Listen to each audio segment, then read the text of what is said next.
Good morning. Good morning. So we're on day three of our 5-day challenge. I can't believe how quick it's going. And again, as I said at the beginning of every video, thank you so much for joining me. I really appreciate for all your engagement, all your comments. And don't forget, I'm going to, at the end of this week on Friday, those that have watched every video are going to be put into a draw and someone is going to win a coaching session with me free of charge. So, yesterday we were, sorry if you can hear the fan in the background, but I'm literally melting. So the fan has to stay. And it's on the poor dog who's struggling a little bit. So yesterday when we looked at the video of the roller coaster and the parkour and just asking about, you know, do you feel anything when you watch that? And it's really interesting because actually, how can we feel something that we're not strictly speaking experiencing, but that just shows that it actually all comes from our thinking. And that we are constantly walking around creating this illusion of our reality. Like it's only ever our reality. And the way that we're experiencing it through our thinking then becomes our experience. But as I say, it's really all an illusion. So, you know, you'll know yourself that, say, for example, I don't know, let me think. Oh, the example I always use, it's quite a common one, is around my husband as an accountant. So at the end of every month, he has month end and he will work longer hours and he may get, well, he doesn't really get that stressed, but he may get a little bit more stressed than normal because there's more expectation, there's deadlines, etc. Now, sometimes I look at him and I'm really appreciative and grateful of how hard he works. And my thoughts around him are those of appreciation. He's so hardworking. He does this for us as a family. We're really fortunate that he does this, etc., etc. I will then feel gratitude and love because that's what my thoughts are. Now, he may be doing something, the exact same thing the following month, the exact same thing, no different. And I might start having thoughts of, oh gosh, you know, here we go again. Why does he have to stay up so late? It always disturbs all of us. It's really irritating. I lose him for a few days every month and it's annoying and blah, blah, blah. If I have that kind of thinking, then my experience of him is a frustration and resentment. Now, that is another example of he's doing the same thing. And yet my experience of him can vary, and it only varies because of my thinking. So even when we're stressed and overwhelmed, our experience and our feeling of stress and overwhelm is only ever coming from in here.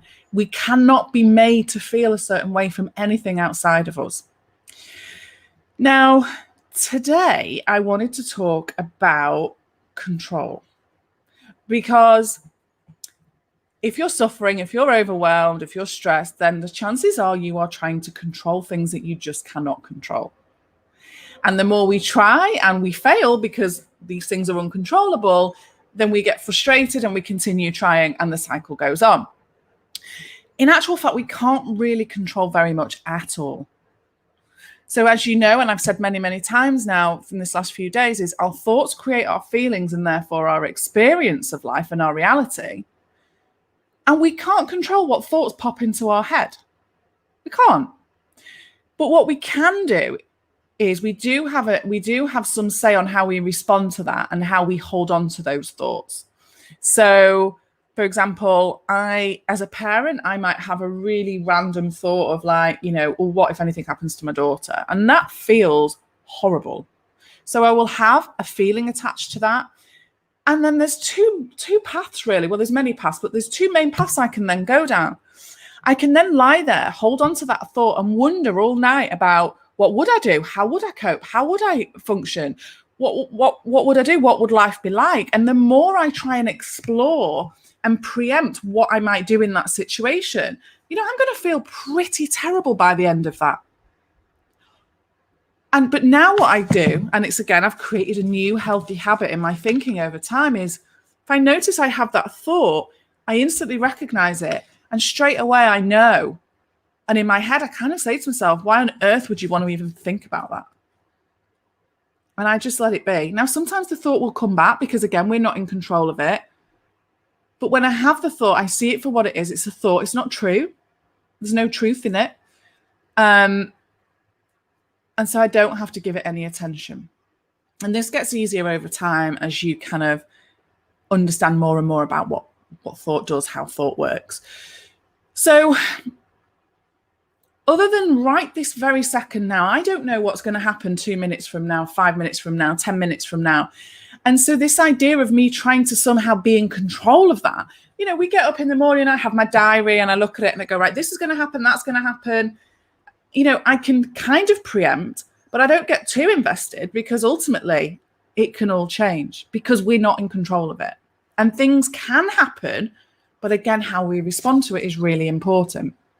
So one example that I use quite a lot is imagine somebody said to you, right, you're going away from your home for a month. You've got one suitcase. I'm not going to tell you whether it's hot, whether it's cold, whether you'll be doing anything, doing nothing, whether there'll be food there or not, whether you'll be alone or you'll need things, whether there'll be something for you to sleep on or not. Like literally, you are going away for a month on this experiment and you know absolutely nothing of what you're going to be faced with. Imagine trying to pack one case for that. Where do you start? Imagine the amount of anxious thinking we would have about, well, do I need this and do I need that? And what if it's cold? And what if it's hot? And what if, you know, I need to change more often than once a day? Or what if I need to put some tins of food in there? Like we would have a whole host of anxious thinking and what ifs going through our head. And to be honest, if someone put me in that position, probably what I'd end up doing in the end is just going, I'm not going, I'm not doing it. I have no control, so I'm not doing it. And I'd check out of it, probably. And yet, again, this is a metaphor of how you are living your life if you're overwhelmed, because what you're doing is you're trying to think of every single eventuality of which you don't know what's going to happen. You don't know where you're going to be and where you're going. Yeah, we might have some rough idea, but it's only a rough idea because we don't know. You know, look at the situation that we had with COVID-19. Like people had their lives, their work, their whatever, and then all of a sudden, at the drop of a hat, everything changed. There's no way we would have predicted that. No way. So when you notice all of the, well, what if this happens? What if that happens? And what if I don't get this done? And what if I don't get that done? And how are we going to manage in September if when the children go back to school, or how? All of that is you trying to pack that case for the unknown. And what's going to probably happen, the more you try and figure it out, the unfigurable outable, it's not a word, but you know what I mean, the more likely you are to just want to check out of life and just go, I'm done. And that's where we get to. It's where I got to many times, where I would try so hard to be in control. And I would never, ever have put myself down as a controlling person or needing to be in control. But now, knowing what I know about how stressed I would get and how overwhelmed I would get, I now know that absolutely I was.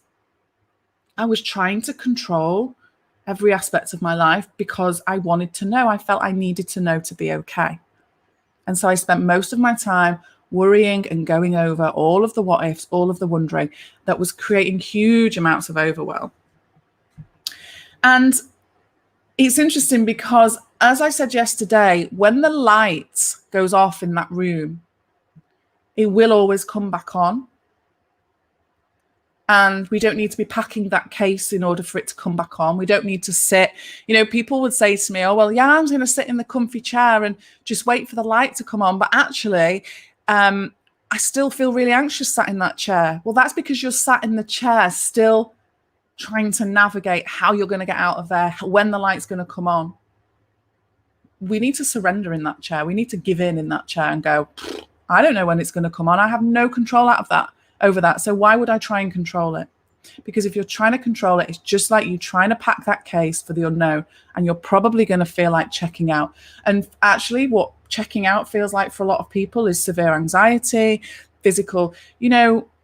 I have people all the time that come to me that have recurrent headaches, have issues with their bowels, there's so many physical manifestations of us trying to have it all figured out. And again, when I really experienced the most overwhelming anxiety in my life, I would never have attached that to physical symptoms of stomachache or headaches or tension, because it was almost like, how can just overthinking, how can that create such an intense experience and even such a strong physical experience? Well, it can. We saw that even yesterday, that just watching a few seconds of a roller coaster simulator on a screen can create feelings and physical sensations. So why can't all of our thoughts around the what if and what's going to happen and how we're going to manage, why wouldn't they create a physical response? Of course they do. And I will talk more about physical response before the end of the week. So things will always settle, but it's not just about sitting there going, yeah, I'm going to sit here and let it settle, but then we can't control the thought. So the thought will come, yeah, but if you sit here, it could be a long time, or yeah, you sure there's not really something you should be doing to stop this stress, or well, you haven't been to the gym for a while and have been eating rubbish, and you have, all of these things. We know eating crap is not great for our bodies. We know this. But actually,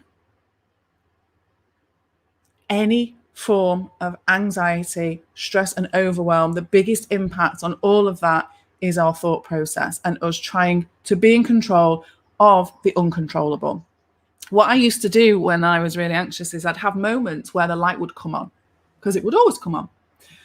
And the light would come on, and the reason it'd come on is because my thinking fell away. So let's just say I was sat in the house, and I would do this at times when I was really overwhelmed, and I'd sit and the TV would be on, and I'd just be sat there and I'd be almost spaced out. I wouldn't really be paying attention to the TV because I'd be so in my own head with sort of, this is awful. Why do I feel like this? I just want this to go away. And I'd be almost obsessed with the way that I felt. And then let's just say the doorbell rang and I wasn't expecting someone. At first, I'd be kind of like, oh, what's that? What's going on there? Who is it? And then my thinking would go from how bad I felt to thinking, oh, who's at the door? And then go and have a look. And then say it was just the postman delivering something, and just have a little bit of a conversation. Hi, yeah, okay, thanks very much. My thinking's fell away. My anxiety is moved, or it's gone, because I'm not thinking about it anymore. But then what I would do is I'd sit back down and I'd go, right, what was I thinking about before that? Because I know I was stressed and I know I was trying to figure something out and I hadn't finished. So I'd bring it back. I'd find it. I'd go looking for it because I was wanting to control it. And I felt like I hadn't explored it enough to get it resolved. But actually what I should have just been doing is making the most of that, the fact that fell away. Yeah, it would probably come back again. But actually, I might have then had an hour where I would have been able to just live my life. And, so if you find yourself trying to go back to the overwhelm, so if you're feeling really stressed and overwhelmed, and yet then you're chatting to a friend, or you're, focusing on something else, or you're out for a couple of hours, or you're doing something and it starts to relax, don't feel like you then have to come back and remember what you were stressed about. It'll pop back up inevitably. But you know what? We don't need to go searching for it. And because the misconception is that we need to be in control of it. And it's completely the opposite. We can't. Believe you me, I tried for many, many, many years to control it.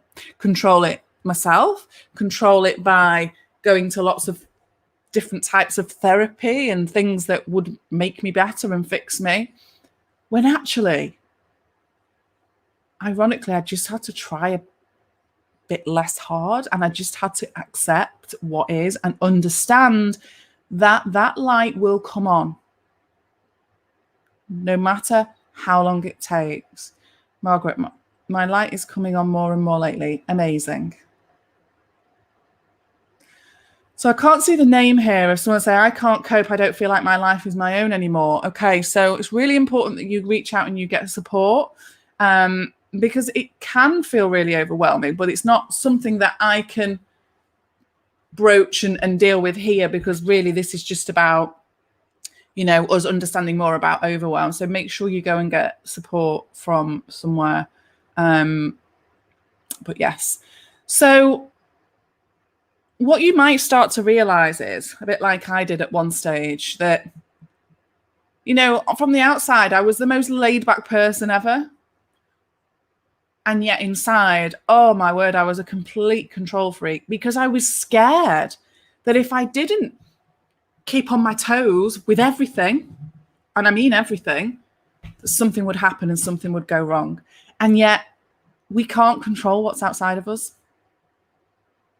So we don't know what we're faced with. And it's also not about saying, oh, life is perfect, life is wonderful, you know, everything's great. Of course, life isn't always like that. It throws us challenges. For those of you that have read my book will know, when I was pregnant, my sister ended up in intensive care and my dad was diagnosed with terminal cancer. It was horrific. But I still managed to get by, because we do. Because this is the mind part of the 3 principles. Wisdom, it just carried me through. Yeah, it wasn't the nicest of experiences, I'm not going to lie, but I still managed it. And we can't expect life to just be, you know, a breeze, because it isn't. But there's always a perspective where we can be grateful. So, for example, with my dad, it was desperately sad. It was awful. It was overwhelming. It felt really unfair that the timing when I was pregnant, that, you know, but God, we can't help the timing, can we, of things? But yet, actually, when I look back now, I was grateful for the time that I had. And I'm not always grateful for it, but as long as I can be grateful for it, you know, that's often enough to carry us through. So I'm going to leave that there. I hope you have a lovely, uncontrolled day. Just, you know, why don't you experiment letting go of all control? Just for a day. Just for an hour. See what happens. Because control will create suffering. And when we're so busy trying to control what might happen, we're not getting on with stuff. And again, that links into procrastination. So I'm going to leave that there. And I will see you all tomorrow. I think tomorrow I'll be touching upon the physical side of things, but also probably something else. I don't know. I'll see.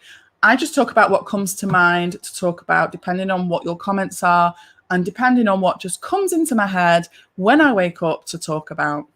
Because I don't have any control over it. So I just let it do its thing. Okay. Take care, everyone. Bye.